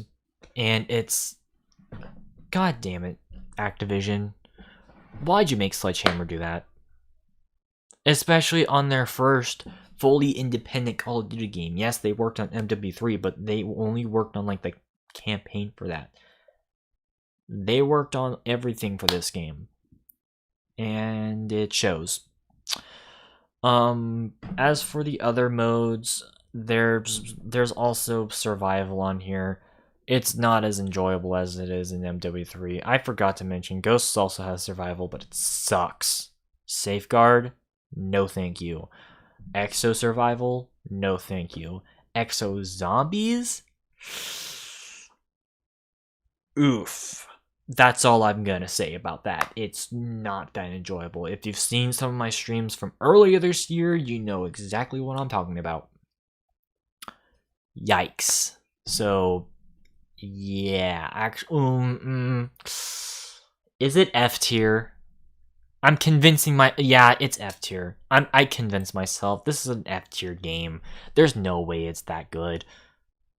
God damn it! I wasted $20 for the freaking season pass on this, but at least it's like, at least I can play with bots. I don't freaking care. So yeah, Black Ops 3. Oh god. Okay, let's just get it out of the way. The campaign. This actually has. This is a bit okay. This campaign is actually kind of weird because, unlike Ghosts in Advanced Warfare, where it basically treated you like a dumbass throughout the games, where it just dumbed everything down. This campaign is way too complicated for its own good, and it has nothing to do with the previous Black Ops games at all. The only thing is a throwaway line about Menendez, as well as some freaking things involving Nova 6. That's it. Or at least in the campaign. There's nothing involving the freaking other games in this. And because of that, not that good. Especially since I only remember Taylor only because of a stupid meme where it's like train go boom. It's people complain about the Star Wars prequels having bad dialogue. Well, try looking at Black Ops 3. Oh my god, it's bad. And also, I remember deeming this, like, the multiplayer for this game to be, like, the worst multiplayer of all time. I don't believe that anymore. As a matter of fact, I think Advanced Warfare is worse, but that doesn't alleviate the fact that this multiplayer is still really god-awful. Not to mention, this was the first Call of Duty game where the multiplayer added in the specialists, and I fucking hated the specialists that they introduced. And they continued that with Infinite Warfare and Black Ops 4. Now, thankfully, they toned them down significantly with Modern Warfare 2019 and Cold War, basically reducing specialists to, like, equipment as opposed to lethals. But oh my god, when specialists started off in Black Ops 3, it was awful. I mean, it basically converted it into a hero shooter, and I don't usually like playing hero shooters at all. Yes, I liked TF2 for a while, but it's just not my thing. And this really showed that, like, oh my god. Now, and also, fuck Nightmares, man. That was just a bad idea. Like, just having the entire campaign from the get-go, but with zombies. That's not what we were asking. We were asking for a campaign that tied in with the fucking zombies mode and not half-assing it. Like, oh my god. Now, I used to, like, I remember putting this game at, like, a D, but honestly, this game's more like a C, because there's a couple of things that really do hold this game up. Like, zombies proper, for example, easy, like A tier, like maybe even S. It's definitely one of the best zombies ever. Granted, I will admit this though, had they not released Chronicles, yeah, no, this game would easily be D. But because they did, not to mention they added in a lot of the DLC weapons into those maps, it's an easy C, just like off of that. Like, if there was like a middle tier here, I would probably put it there, because that's basically how I feel about the entire game. And it's not even just because of zombies, because free run, that's a pretty underrated part of the game. I think that's pretty cool.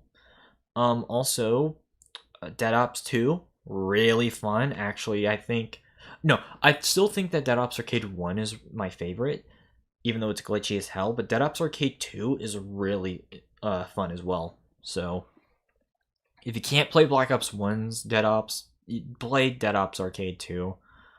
But yeah, dude, like I genuinely do think that, there are some things that do hold up Black Ops 3 from being one of the absolute worst Call of Duty games. It's just the problem is that the stuff that's bad is really, really bad in this game. But the things that are good really do hold it up. So, yay. Oh god, now we got Infinite Warfare. Okay, so here's a hot take for y'all. This game's not bad. As a matter of fact, B tier. I know. I'm probably going crazy, but genuinely, I do think that there's only one aspect of this game that's bad, and that's multiplayer. Multiplayer is a piece of shit part of the game. But what is good about this game is, ironically, both the campaign and zombies.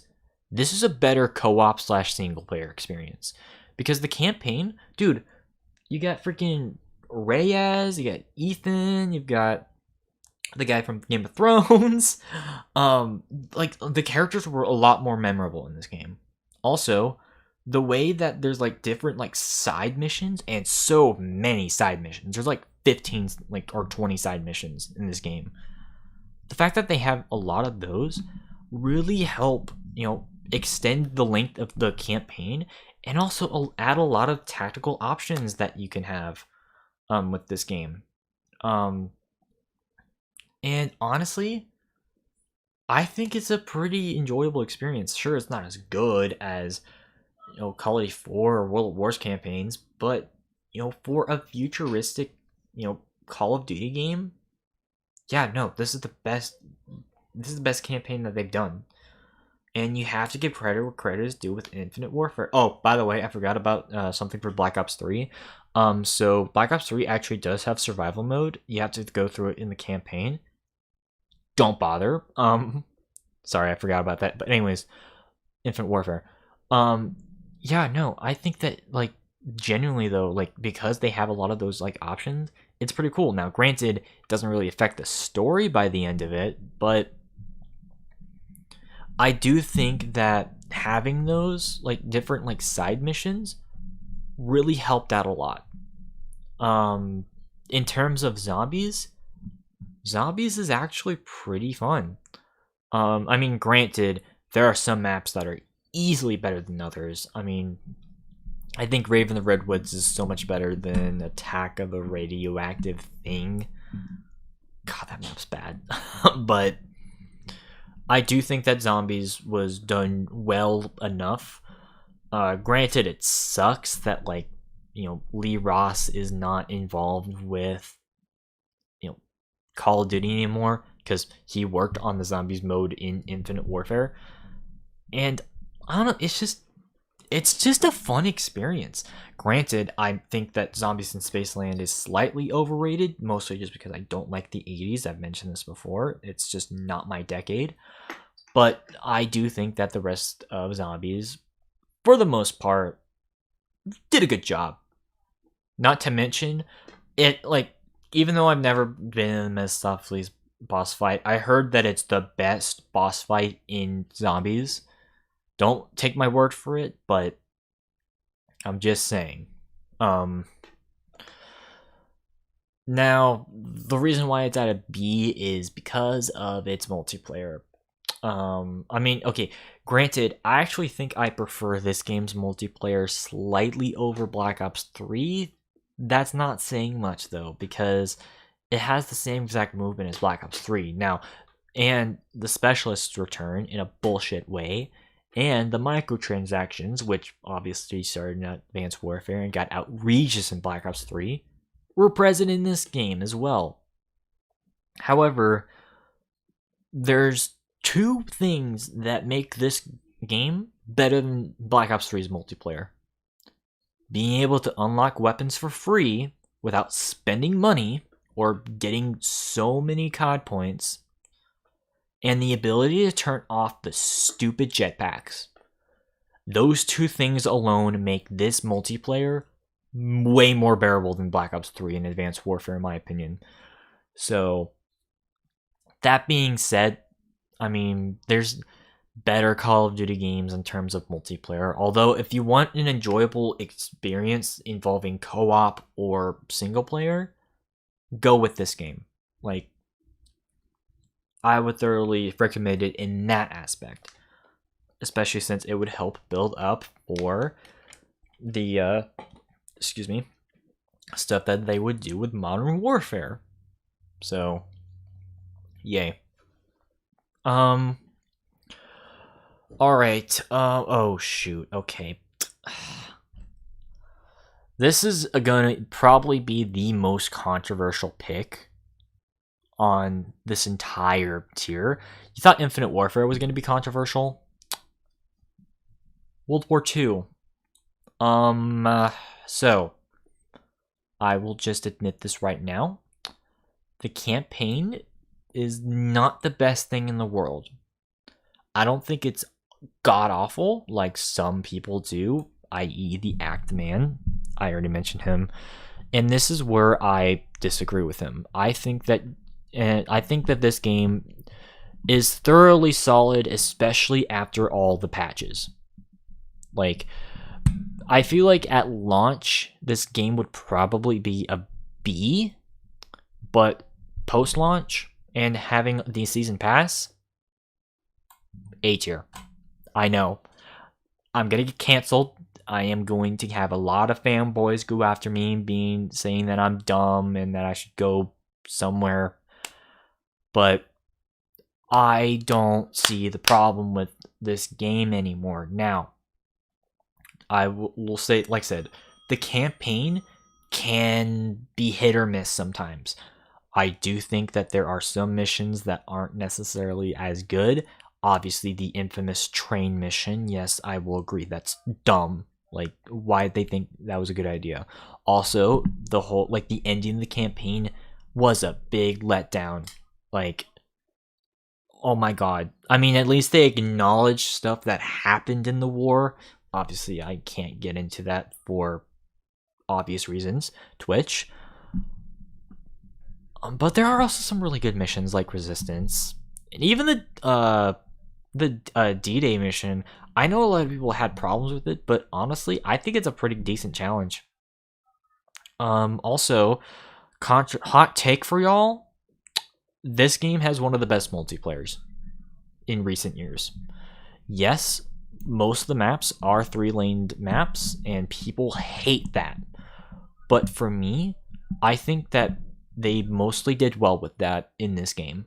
Like, I think most of the maps were thoroughly well done with its 3-lane structure. And I think that, I don't know, I feel like they could have done a lot worse with the 3-lane map direction. Especially, I mean, okay, I will admit this though, it's kind of stupid that they don't have any Japanese American maps. I kind of wish that they could have expanded on that. At least they do have some North African and Soviet maps. I'll give them that. But yeah, at launch they only had like one Soviet map, maybe two if you count the one that took place in Berlin. Yeah, flat gun. That's right. But I don't know. Also, a lot of people like hated the whole like microtransaction thing and the whole like hub area. I actually loved the hub area. I think that was like one of the best features that they could have implemented in a Call of Duty game, because it expanded off the hub that was in Black Ops 3 and Infinite Warfare, where you were in like the ships. And I see it as just an extension of that, as opposed to, you know, being a ripoff of the Destiny Tower. No, dude. It was just expanding off of what they were already doing in previous games. Also, yes, it's stupid that you're able to get a social score off of watching people open supply drops. Yeah, that's dumb. But I don't know. I just think it's I think it's more or less just I think I like that just for the irony of it. But whatever. Also, war mode is actually not that bad. It helped build what we would eventually have with ground war in Modern Warfare, and hopefully sometime in the future with Cold War. And I think it's actually not bad. I actually think it's a really fun mode. Granted, I wish they would have been released for free, and I do agree that the season pass should have had 4 regular multiplayer maps instead of just 3. But whatever. And there are also some other cool areas within the hub. You got your shooting range, which was introduced in MWR, Advanced Warfare. That's right. You also got inspectable weapons for the official first time. Because once again, that was in MWR, but that was expanded on into World War II. Also, there are so many customization options for your character in this game, and that's something that I do appreciate. Granted, yes, well, you're just a faceless soldier. Well, I can make the counter argument that in Black Ops 3, it's weird to see like 5 like Striders, or like 5 freaking what's her face with the grenade launcher. Like to me, that breaks immersion for me. Like for me at least. Oh, but what about the African German people or whatever? I rarely encountered them, and even then, it's like, who cares? Like,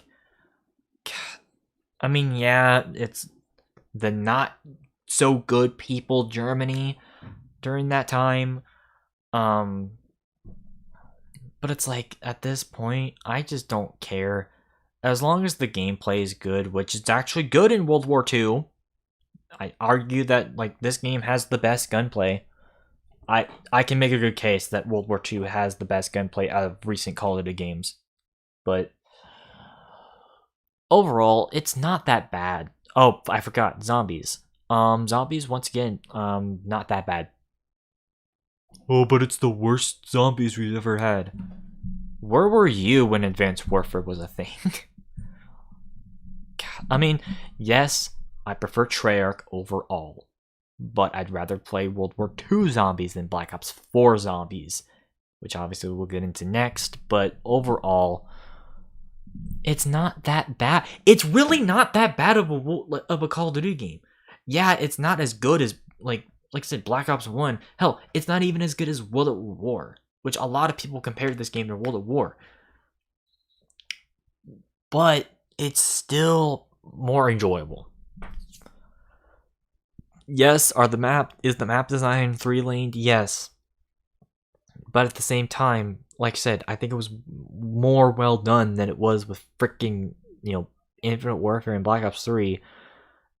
And, compared to Ghosts, World War II, once again, is just so much better. So, whatever, I'm not getting into that debate. Let's get into Black Ops 4, which this game, oh my god, this was a huge letdown. So, this was the first game I've ever pre-ordered, and I regret doing that. Wow. Where do we begin with this?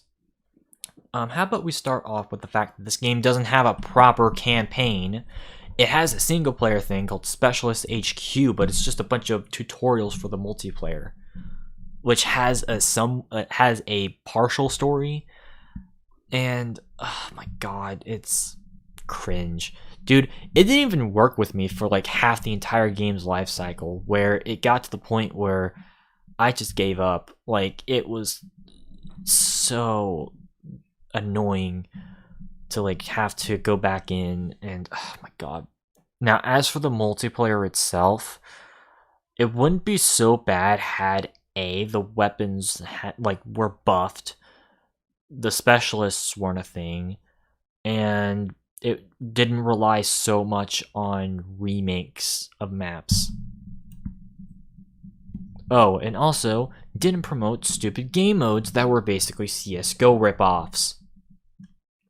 If it didn't do any of those things, it probably would have been a lot more enjoyable, in my opinion. But oh my god, it's just not fun. Now, obviously, this was the first game in the series to also implement Battle Royale, but I could give less of a fuck about Battle Royale. I will admit it was really cool when they had the like the Battle Royale that allowed for giant teams, but that was only temporary, which was a big mistake. Like, why'd they do that? It's so dumb. But whatever. As for zombies, it was hit or miss. I liked 9. I liked Classified. As a matter of fact, I actually prefer Classified over the original 5. I liked Ancient Evil, and I liked Tag der Toten. I did not like any of the other maps.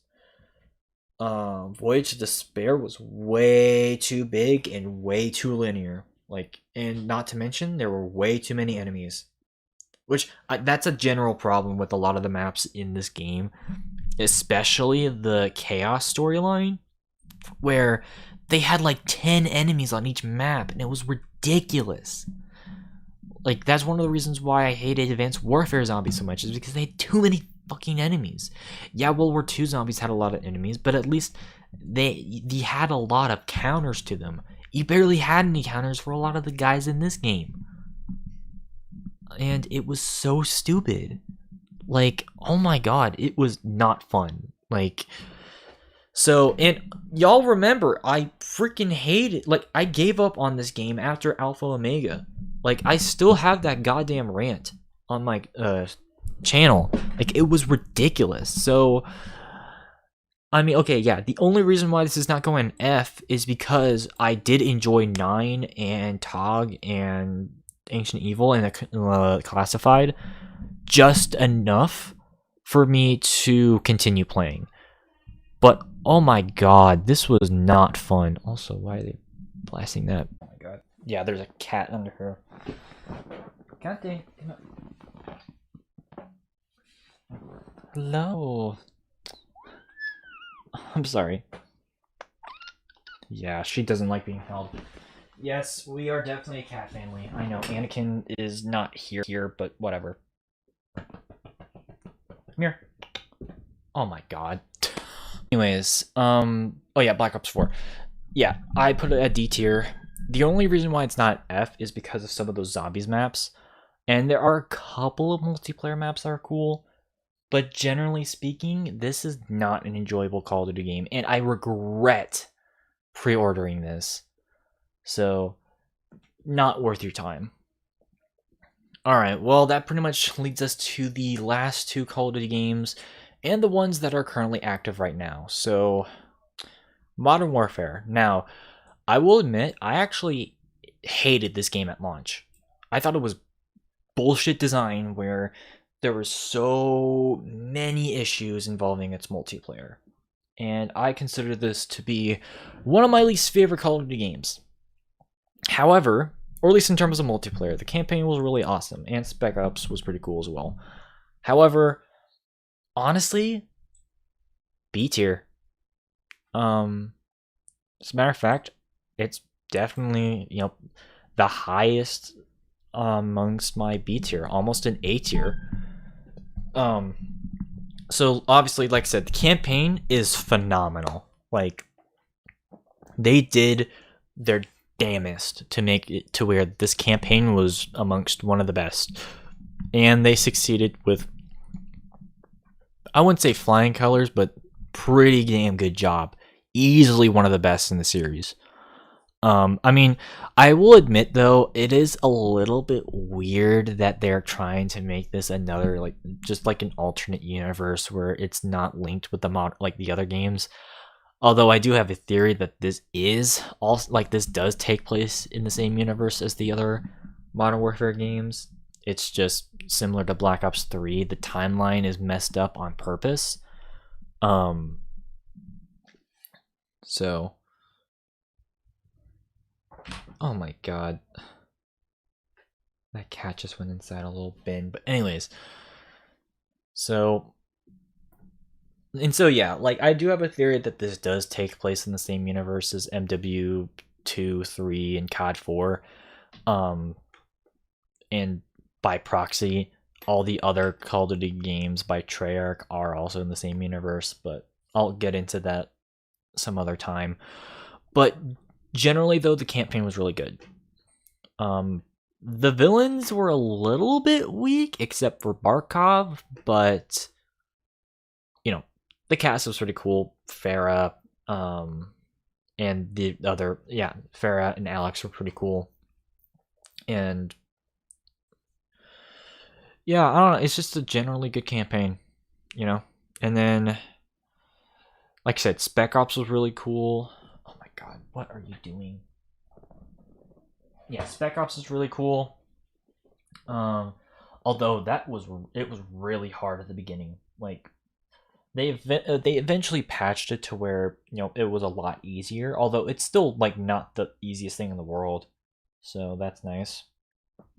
Also, survival is really good in this game. Granted, it's not as good as MW3, but I still thoroughly enjoy it. And then we get into multiplayer, which I've already explained. I still have problems with the multiplayer. I do feel like, time to kill can be a little bit ridiculous at times. And I don't like how you have to play a little bit more conservatively in this. But generally speaking, I do love a lot of the maps in this game. Like most of the maps are original maps, which I have to give credit where credit is due, where they're not just rehashing the same maps over and over again. Although I do still have problems with the base maps. It's the same problem I have with Ghosts, where it's not that they're bad maps, they're just not good for Call of Duty. But thankfully, because of free updates and all that, they've alleviated a lot of those problems. Also, the weapon variety is pretty good. You got a combination of Western and Russian weapons, a lot more than a lot of other Call of Duty games, which is pretty good. Granted, there's no Russian pistol, which is kind of dumb, but whatever.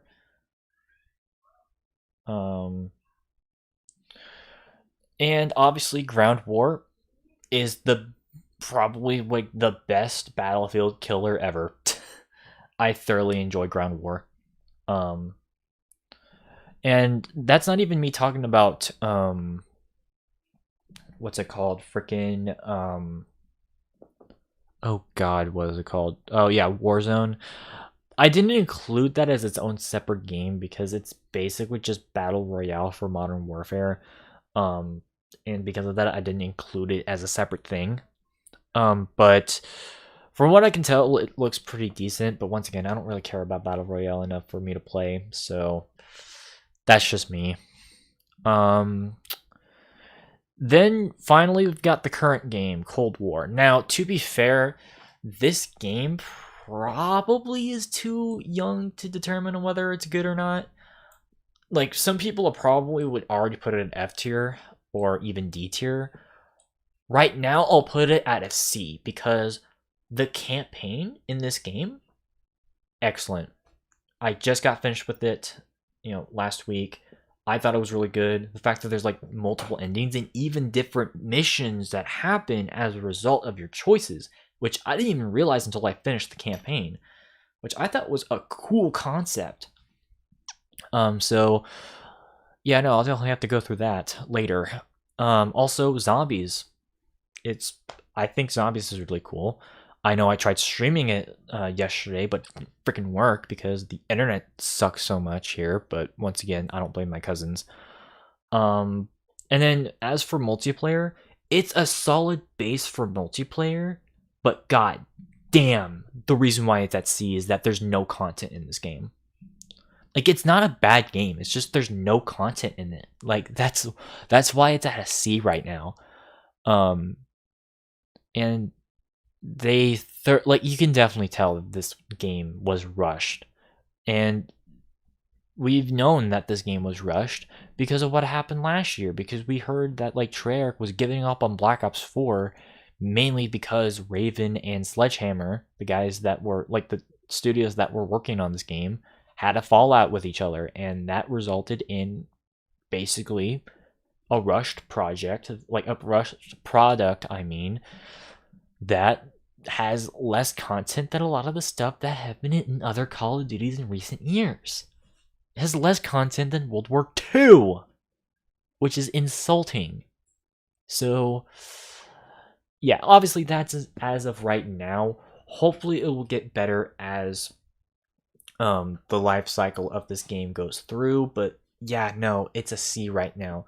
Not because it's a bad game, because it's a solid base. It just needs content. So, but yeah, generally though, oh my god, content. Come here. Okay. Okay, so what I think I'm gonna do though is I'm going to go through like the rankings and all that. So yeah.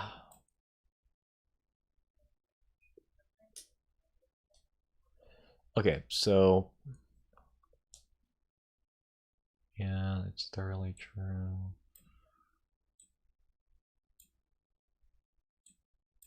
Mm-hmm.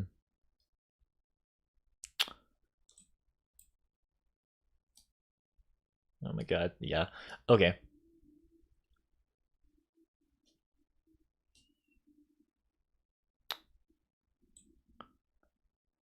Yeah, I think that's right.